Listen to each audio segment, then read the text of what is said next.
नमस्कार, NB news देख रहे हैं आप और मैं हूं आपके साथ मुस्कान। स्वागत है आप सभी का स्वर्णिम मध्य प्रदेश छत्तीसगढ़ में। रुख खबरों की ओर कर लेते हैं। उत्तर प्रदेश की तर्ज पर अब मध्य प्रदेश में भी जनसंख्या नियंत्रण कानून लागू करने की मांग तेजी से उठ रही है। इसके लिए सत्ताधारी बीजेपी के नेता, विधायक और सांसद सबसे ज्यादा मुखर हैं। अब पार्टी के एक वरिष्ठ नेता और विधायक ने ये बात उठाई है। उन्होंने मध्य प्रदेश में भी जनसंख्या नियंत्रण कानून लागू करने की जबरदस्त वकालत की है। दरअसल बीजेपी विधायक रामेश्वर शर्मा ने प्रदेश में जनसंख्या नियंत्रण कानून बनाकर इसे तुरंत लागू करने के लिए सीएम शिवराज सिंह चौहान को एक पत्र भी लिखा है। हुजूर विधानसभा से विधायक शर्मा ने कहा कि जनसंख्या नियंत्रण कानून के देश की आवश्यकता है। मध्य प्रदेश की सुरक्षा के साथ ही विकास और सुशासन के लिए भी ये काफी आवश्यक है।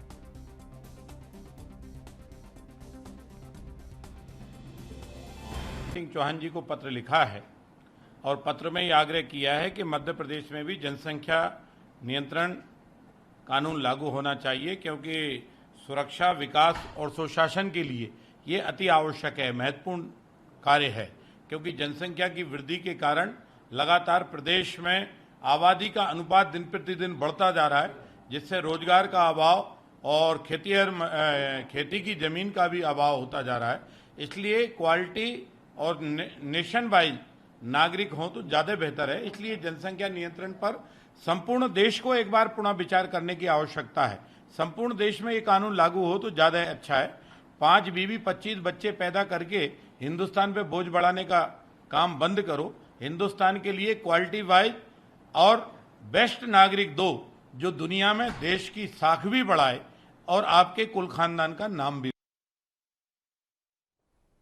वहीं मध्य प्रदेश के सीएम शिवराज सिंह चौहान की अध्यक्षता में मंगलवार को हुई कैबिनेट की बैठक में कई महत्वपूर्ण निर्णय लिए गए हैं।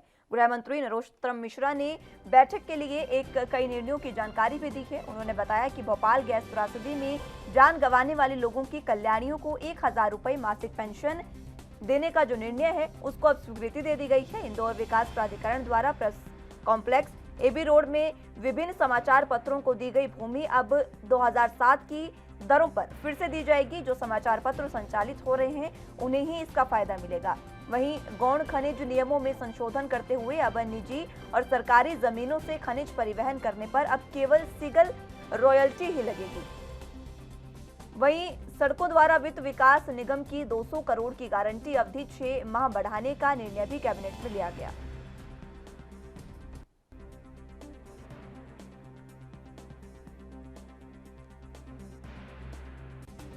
भोपाल गैस त्रासदी में दिवंगत व्यक्तियों की जीवित विधवाओं के लिए सामाजिक पेंशन योजना के अतिरिक्त 1000 रुपये पेंशन दिए जाने की स्वीकृति आज मध्य प्रदेश कैबिनेट के द्वारा प्रदान की गई है। यहाँ मैं यह कहना भी प्रासंगिक समझ रहा हूँ कि इसमें वित्त विभाग की आपत्ति के बाद भी मुख्यमंत्री जी के द्वारा स्पष्ट निर्देश और घोषणा के पालन में यह कार्रवाई आज की गई। कैबिनेट के आज निर्णय में इंदौर विकास प्राधिकरण द्वारा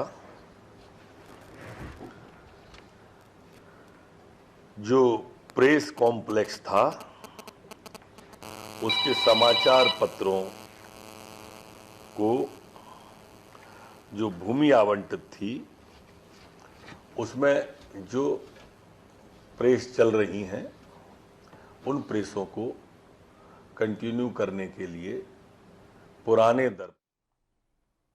देश में जहां महामारी कोरोना का असर संक्रमण की धीमी रफ्तार के साथ जारी है, वहीं अब इन लहरों में से सबसे ज्यादा खतरनाक कोरोना की तीसरी लहर की चिंता भी सताने लगी है। बता दें कि कोरोना की तीसरी लहर में बच्चों के संक्रमित होने की ज्यादा संभावनाएं जताई जा रही है। इसलिए मध्य प्रदेश में कोरोना की तीसरी लहर से बचने की तैयारियां भी तेजी से चल रही हैं। इस बीच एक बार फिर से मध्य प्रदेश के गृह मंत्री नरोत्तम मिश्रा का बयान सामने आया है। प्रदेश के गृह मंत्री डॉक्टर नरोत्तम मिश्रा ने बयान देते हुए कहा कि मध्य प्रदेश में कोरोना की स्थिति नियंत्रण में है और डिस्चार्ज होने वालों की संख्या लगातार बढ़ रही है। बता दें कि मुख्यमंत्री ने कोरोना की तीसरी लहर का सामना करने के लिए जरूरी तैयारियों पर प्रभारी मंत्रियों को नजर रखने के निर्देश दिए हैं।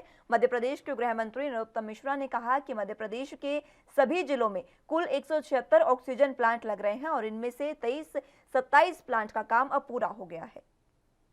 लगातार नियंत्रण सरकार रखे हुए है। कल स्वयं मुख्यमंत्री जी ने विस्तार से कोरोना की समीक्षा की। तीसरी लहर के पहलुओं को भी छुआ और तीसरी लहर की तैयारियों की भी समीक्षा की। ऑक्सीजन प्लांट प्राथमिकता पे रखे। 27 ऑक्सीजन प्लांट हमारे लग चुके हैं और अगस्त माह तक हम लगभग पूर्णता की ओर होंगे। 176 कुल ऑक्सीजन प्लांट हमें लगाना। अभी हमारे लगभग जिले पूरे कंप्लीट कर लिए गए हैं। मेडिकल कॉलेज कंप्लीट कर लिए गए हैं। ट्वीट किया वहीं से कि आप अनलॉक करते जा रहे हैं, सारे रेस्टोरेंट खोल दिए आपने, सिनेमाघर खोल दिए हैं, तीसरी लहर आने वाली। उनको तो आराम ही करना है, वो तो विश्राम की मुद्रा में ही है और जो भी सलाह देना है वो ट्वीट पे ही देंगे। तीसरी लहर की चिंता वो इतनी करते हैं, अस्पताल तो जाएंगे नहीं, किसी गरीब को खाद्य। वहीं महंगाई को लेकर आज देश भर में कांग्रेसी कार्यकर्ताओं ने हल्ला बोल किया और इसी बीच मध्य प्रदेश युवा कांग्रेस के आह्वान पर जिला अध्यक्ष युवा कांग्रेस डॉक्टर राजकुमार देशलहरा और भिंड युवा कांग्रेस जिला संयोजक दीपू दुबे के नेतृत्व में कांग्रेस के कार्यकर्ताओं ने पेट्रोल, डीजल, रसोई गैस के बढ़ते दामों को लेकर ताली थाली बजाते हुए परेड चौराहे से कलेक्ट्रेट तक पद यात्रा निकालते हुए हस्ताक्षर अभियान चलाया। इस दौरान जिला संयोजक दीपू दुबे ने कहा कि बीजेपी सरकार युवा और किसान विरोधी है और आम आदमी का खून चूसने का काम कर रही है। इस मौके पर कांग्रेस के सैकड़ों कार्यकर्ताओं ने प्रदर्शन में हिस्सा लिया और सरकार के खिलाफ जमकर नारेबाजी भी की। प्रदेश युवा कांग्रेस के आह्वान पर डॉक्टर विक्रांत भूरिया जी के नेतृत्व में हमारे विधानसभा अध्यक्ष विक्की गुर्जर एवं संयोजक दुबे जी के नेतृत्व में यहाँ पर हस्ताक्षर अभियान महंगाई के विरोध में चलाया गया है। जैसा कि आप सभी लोग देख रहे हैं, इस समय डीजल, पेट्रोल, गैस, खाद्य वस्तुएं इतनी महंगी इस सरकार में होती जा रही हैं। पेट्रोल का भाव देख लीजिए, 111 रुपये प्रति लीटर पहुँच गया है। वहीं डीजल ने 100 का आंकड़ा छू लिया है।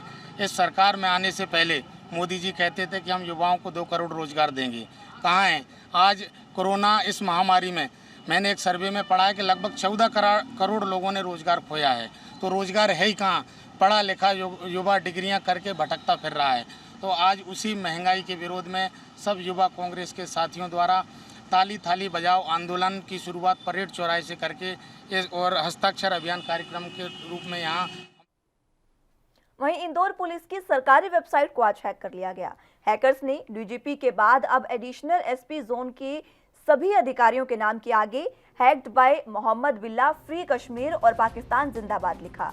वहीं प्रदेश के डीजीपी और आईजी इंदौर की प्रोफाइल की जगह तिरंगे झंडे को गलत तरीके से लगा दिया गया। इससे हड़कंप मच गया है और स्पेशल टीम पेज को रिकवर करने में जुटी है।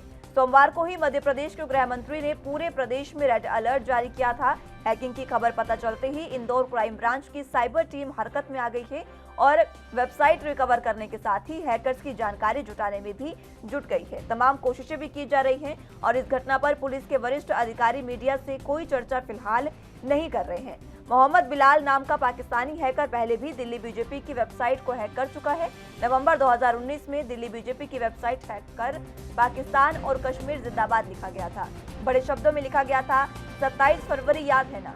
दरअसल 27 फरवरी का संबंध एक ऐसी दुखद घटना से है जिस दिन उन्मादी भीड़ में गोधरा स्टेशन पर साबरमती एक्सप्रेस ट्रेन में आग लगा दी गई थी और इसके बाद गुजरात सांप्रदायिकता की आग में झुलस गया था।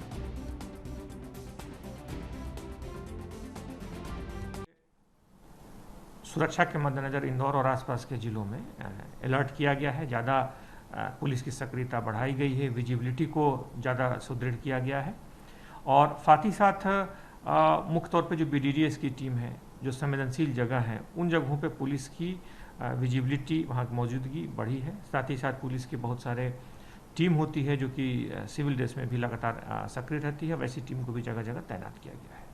सर अभी वेबसाइट पुलिस की भी हैक हो गई है, किस तरह का मैसेज आया है उस वेबसाइट पे और किस तरह से इसमें केस दर्ज किया गया? एक अज्ञात व्यक्ति के द्वारा इंदौर पुलिस की वेबसाइट को हैक किए जाने की सूचना प्राप्त हुई। तत्काल पुलिस ने सक्रियता से उसे तत्काल ब्लॉक करा दिया। साथ ही उसमें प्रकरण पंजीबद्ध करके उसमें आईपी एड्रेस के आधार पर पुलिस आरोपियों तक पहुंचेगी। उसमें ऐसा कोई भी अपराध मुख्य तौर पे आईटी एक्ट में अगर हम देखें तो 4366 आईपी एक्ट के अंतर्गत एक गंभीर अपराध है। वहीं मध्य प्रदेश के भिंड जिले के उमरी थाना क्षेत्र में पुलिस के हाथ एक बड़ी सफलता लगी है। दरअसल पुलिस ने अभियान के तहत मुखबिर की सूचना पर सिकाटा गांव की पुलिया पर दबिश दी, जिसके बाद पुलिस के हाथ 5 आरोपी लगे हैं जो डकैती की योजना बना रहे थे। मौके पर पहुंची पुलिस ने आरोपियों के कब्जे से बंदूक, बारूद और शराब भी बरामद की है। फिलहाल पुलिस आरोपियों से पूछताछ कर रही है।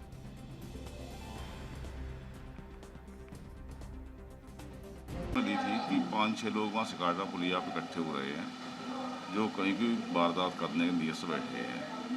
तो हम लोग गए टीआई साहब गए, दबिश बांधी, 3 पार्टियाँ बनाई, चारों तरफ घेरा। तो वहाँ 5 लोग थे, आपस में लल्लू, लला, अजय, छोटू, राम कुछ नाम ले रहे थे आपस में एक दूसरे के।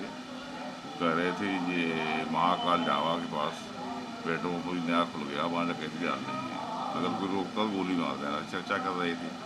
हम लोगों ने जैसे ही पकड़ा तो भगदड़ पड़ गई एकदम। तो 5 लोग पकड़ लिए थे। एक से एक चौकीदार बंदूक के लिए कुछ छर्रे थे, बारूद थी, एक से एक अदिया मिली। वहीं खबर छत्तीसगढ़ के बालोद से है, जहां संदिग्ध परिस्थितियों में नर्स की मौत के 52 दिन बाद उसका शव फिर से कब्र से बाहर निकाला गया। ये घटना जिले के डंडोली होरा विकासखंड के ग्राम मुनसुखरा की है। दरअसल मुनखुसरा निवासी 28 वर्षीय नर्से ग्रामीणता साहू की संदिग्ध हालात में 20 मई को मौत हुई थी और 21 मई को बालोद में पोस्टमार्टम के बाद शव परिजनों को सौंप दिया गया था। लेकिन नर्स की मां और मायके पक्ष ने हत्या की आशंका के चलते शव को जलाने नहीं दिया था और इसीलिए पिछले 52 दिन से शव गांव में ही दफन था। इसी कड़ी में सोमवार को डीएसपी दिनेश सिन्हा, डोंडिलहारा नायब तहसीलदार और तमाम जो अधिकारी थे उनकी उपस्थिति में शव को पोस्टमार्टम के लिए दोबारा निकाला गया है। और इस बीच एसडीएम की भी उपस्थिति रही। सूर्यगांव थाना प्रभारी यामन देवांगन ने बताया कि मायके पक्ष ने हत्या की आशंका जताई है, जिसके बाद शव को दोबारा निकालकर पोस्टमार्टम के लिए भेज दिया गया है।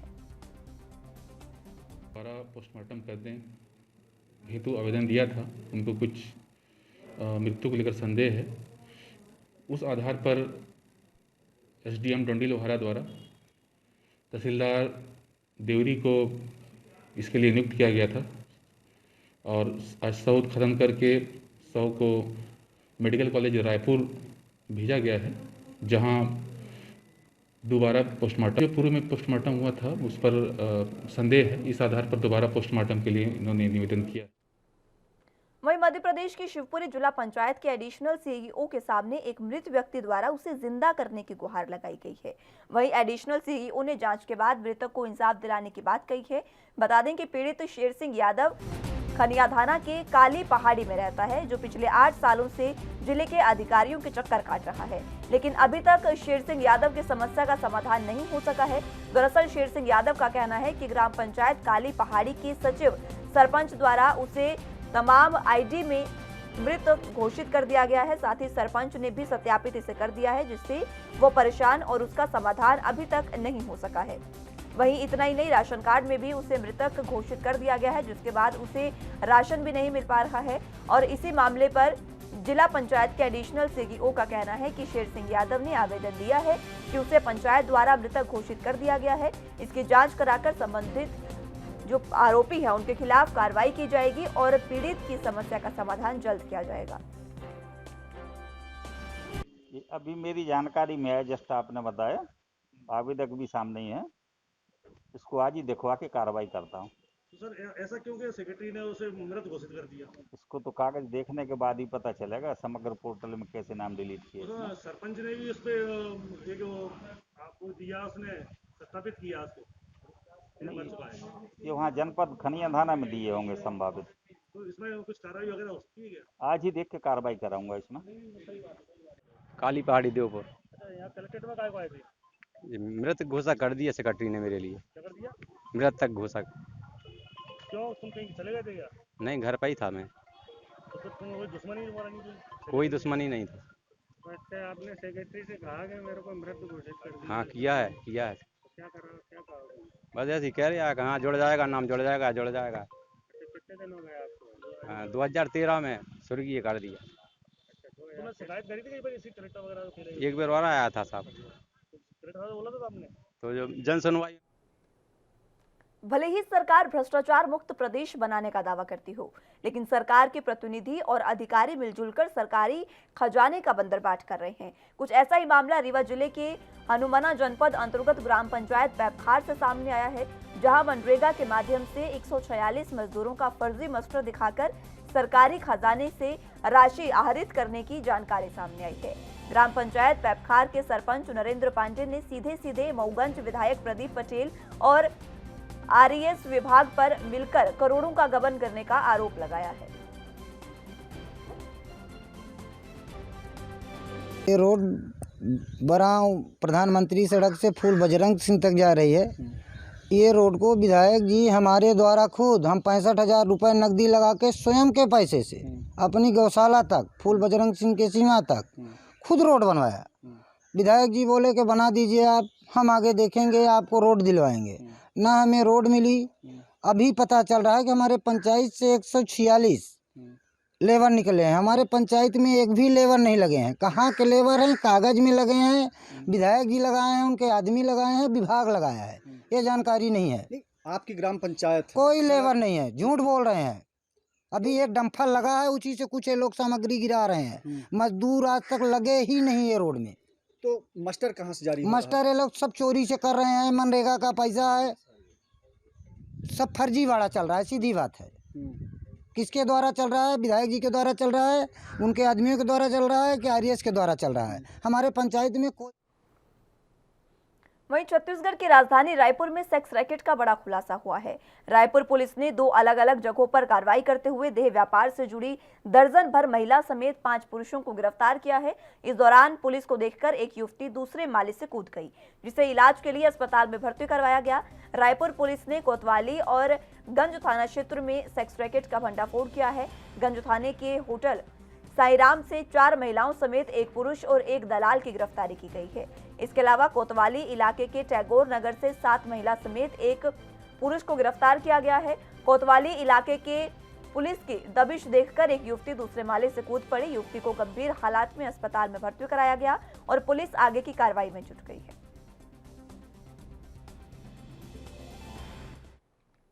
वहीं एमपी के बालाघाट में समाज से बहिष्कार करने पर पीड़ित ने जिला प्रशासन और पुलिस अधीक्षक बालाघाट को ज्ञापन सौंपा है। दरअसल गांव में एक व्यक्ति को केवल अपने समाज की मीटिंग में शामिल नहीं होने के कारण उसका समाज से बहिष्कार कर दिया गया, जिससे व्यक्ति मानसिक और शारीरिक रूप से प्रताड़ित हो रहा है। और इसी कड़ी में लांजी के कोसमारा निवासी एक व्यक्ति ने गाँव के लोगों पर दुर्भावनावश समाज बहिष्कार करने का आरोप लगाते हुए जिला प्रशासन और पुलिस अधीक्षक बालाघाट को ज्ञापन सौंपकर उन पर कार्रवाई करने की मांग की है। जानकारी के अनुसार सालिकराम अपने गांव में खेती किसान का कार्य करता है और अकेले ही अपने परिवार का लालन पोषण करता है, लेकिन गांव की एक मीटिंग में शामिल नहीं होने पर गांव के लोगों ने उसका बहिष्कार कर दिया, जिसके बाद से वो काफी परेशान चल रहा है। मैं 1 साल हो गया करीब, यानी मेरे को समाज से बहिष्कार कर दिया गया है। समाज के लोग एक मीटिंग में जाने से मुझे 50,000 की राशि जुर्माना कहते हैं। मैं दे नहीं सक रहा, मैं गरीब आदमी हूँ, 10 परिवार अपने चला रहा हूँ। और ये गांव में कई हरकतें करते हैं कि ये कभी मर भी गया जल करके, उस जलने वाली राख को भी इनने रथा वथा कर डाला कि उसका क्या हुआ। मैं पूछने के लिए घर में गया तो मुझे धक्का मार के निकाला दिया गया कि साले तो पूछने वाला कौन है। समाज से बहिष्कार इस माफिक से मुझे बोला गया है। क्यों आपको समाज से बहिष्कार किया गया? मैं एक मीटिंग लॉकडाउन के चलते मैं एक मीटिंग समाज की नहीं जाने के कारण मुझे समाज से बहिष्कार किया गया। और पहले 20,000 रुपया बोलते थे, लेकिन आज के पोजीशन में तो हमारे को पहले शिकायत किया 8 महीने के पहले, अब तेरे को 50,000 देना पड़ेगा साले, तब तू हमारे पास बैठ उठ। मेरे को तमाम काम से रोजगार गारंटी और शासन प्रशासन के काम से भी रोक दिया गया है और मैं बहुत भारी दहशत में हूँ। और मैं अब मेरे लिए कोई चारा नहीं कि वो ग्राम छोड़ के जाऊँगा या अपनी आत्महत्या भी मैं करने के लिए अब कबूल हो गया हूँ। वहीं मध्य प्रदेश के भिंड के उमरी थाना क्षेत्र में थाना प्रभारी विनय सिंह तोमर को अपराधियों के खिलाफ चलाए हुए अभियान के तहत कार्रवाई करते हुए बड़ी सफलता हाथ लगी है।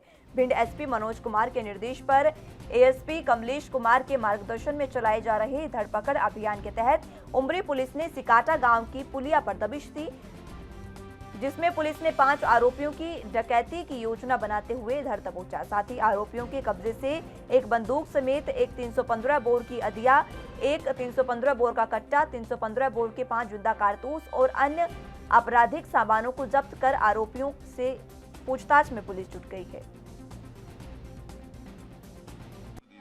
5-6 लोग वहाँ सिकाटा पुलिया पे इकट्ठे हो रहे हैं, जो कहीं की वारदात करने के नीयत से बैठे हैं। तो हम लोग गए टी आई साहब गए, दबिश बांधी, 3 पार्टियाँ बनाई, चारों तरफ घेरा। तो वहाँ 5 लोग थे, आपस में लल्लू, लला, अजय, छोट। वहीं एमपी के पूर्व मंत्री सज्जन सिंह वर्मा के निशाने पर एक बार फिर से मोदी और शिवराज सरकार है। इस बार उन्होंने परीक्षा करवाए जाने के निर्णय, एमपी में बेटियों की सुरक्षा और महंगाई को लेकर प्रदर्शन और केंद्र की सरकार पर जमकर हमला बोला है। वर्मा ने सोशल मीडिया पर लिखा, कभी छात्रों के हित में भी फैसले लेगी मोदी सरकार। देश में वैक्सीनेशन के बिना किस तरीके के हालात हैं, परीक्षाएं कराकर छात्रों के जीवन को संकट में क्यों डाला जा रहा है।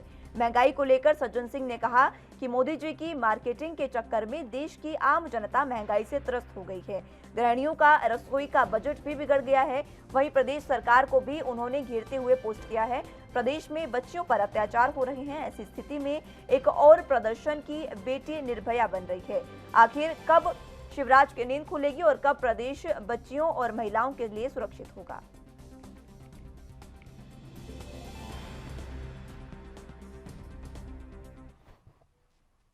वहीं एमपी में शिवराज सरकार ने 29 आईएएस अफसरों का तबादला कर दिया है। ये अफसर जिला पंचायतों और जिले में अपर कलेक्टर और एसडीओ पदस्थ थे। इंदौर स्मार्ट सिटी में सीईओ शीतला पटेल के मंत्रालय में उप सचिव बनाया गया है उन्हें, और पटेल के स्थान पर मंदसौर जिला पंचायत में सीईओ ऋषभ गुप्ता को पदस्थ किया गया है। इसके अलावा राज्य प्रशासनिक सेवा के 5 अफसरों की नई पदस्थापना भी की गई है। सामान्य प्रशासन विभाग ने सोमवार देर शाम 3 बजे अलग अलग अधिकारियों के भी निर्देश जारी किए हैं और इसके मुताबिक 8 जिला पंचायतों के मुख्य कार्यपालन अधिकारी को बदला गया है। राज्य प्रशासनिक सेवा के अधिकारी गजेंद्र सिंह नागेश को छिंदवाड़ा जिला पंचायत में सीईओ पद से हटाकर नगरीय प्रशासन और विकास में अपर आयुक्त बनाया गया।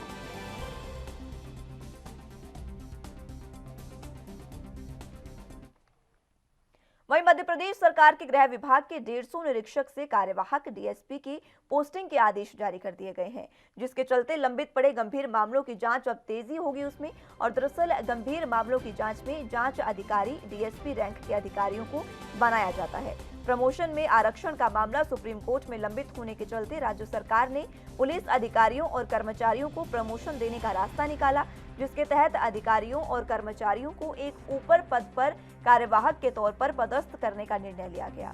इससे पहले आरक्षकों को प्रधान आरक्षक को सहायक उप निरीक्षक और उप निरीक्षक को निरीक्षक के पद पर पदोन्नत करने के लिए ये प्रक्रिया अपनाई गई और गृह विभाग की तरफ से उप सचिव अन्नू भलावी के हस्ताक्षर से शर्तों के साथ निरीक्षक से कार्यवाहक डीएसपी का प्रभार सौंपे जाने संबंधी आदेश जारी किए गए हैं।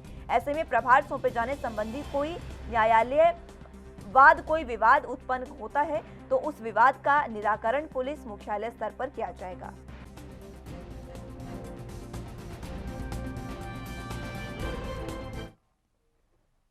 वहीं सीबीएसई की 10वीं बोर्ड की परीक्षा के नतीजे 15 जुलाई के आसपास कभी भी घोषित किए जा सकते हैं। बोर्ड के नतीजे जारी करने संबंधित तैयारियां लगभग पूरी हो चुकी हैं।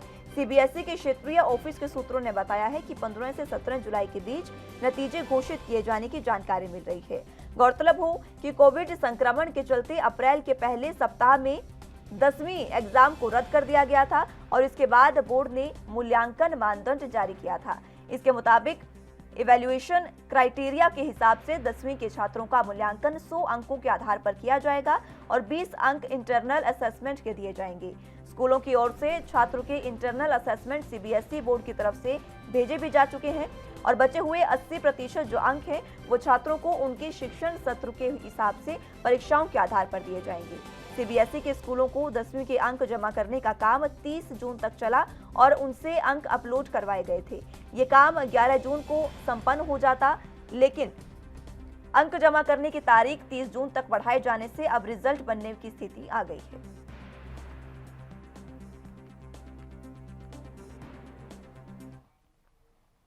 वहीं एमपी के भोपाल में कोरोना से हालात थोड़ी बेहतर ही हुए, जिसके बाद डेंगू और जीका वायरस का खतरा भी अब पैदा हो गया है। बता दें कि राजधानी के 103 घरों से डेंगू का लावा मिला है और बरसात का मौसम होने के चलते मलेरिया का खतरा भी अब लगातार बढ़ता जा रहा है। यही वजह है कि सरकार इन बीमारियों को लेकर भी गंभीरता बरत रही है।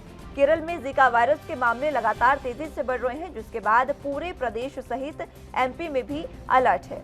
एमपी में 2 साल पहले भी जीका वायरस के मामले सामने आए थे। ऐसे में जिन इलाकों में पहले जीका वायरस के मामले मिले थे, वहां मलेरिया विभाग की टीम सर्वे करेगी। इस बात का पता लगाया जाएगा कि अब तो इस वायरस का संक्रमण नहीं फैल रहा है। साथ ही अति संवेदनशील क्षेत्रों, स्लम एरियाज और बस्तियों में भी जांच की जा रही है। विभाग की टीमें संभावित इलाकों में लोगों के रैपिड टेस्ट कर रही है। साथ ही लोगों को डेंगू, मलेरिया और जीका वायरस के बचाव से किस तरीके से बचा जा सकता है उसकी भी जानकारी दे रही है। और ये भी बता दें कि मच्छरों के जरिए ही मलेरिया, डेंगू और जीका वायरस फैलता है। बरसात के मौसम में जगह जगह पानी इकट्ठा होने के कारण मच्छर पनपते हैं और इसके चलते डेंगू, मलेरिया और जीका वायरस संक्रमण होने का खतरा लगातार बढ़ता जाता है।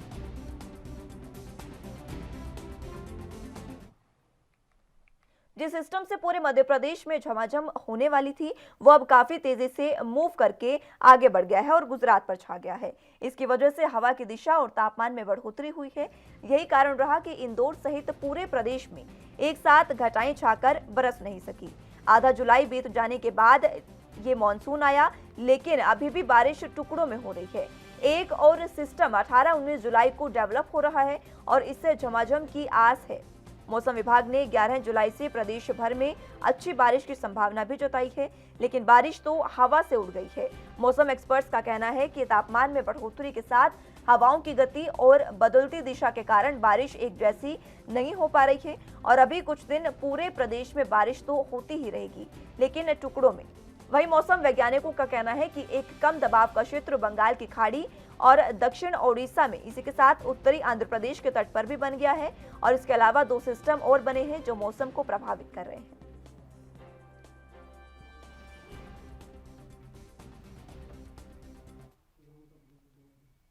फिलहाल के लिए मेरे साथ बस इतना ही। अब जुड़े रहिए एनबी न्यूज के साथ। नमस्कार।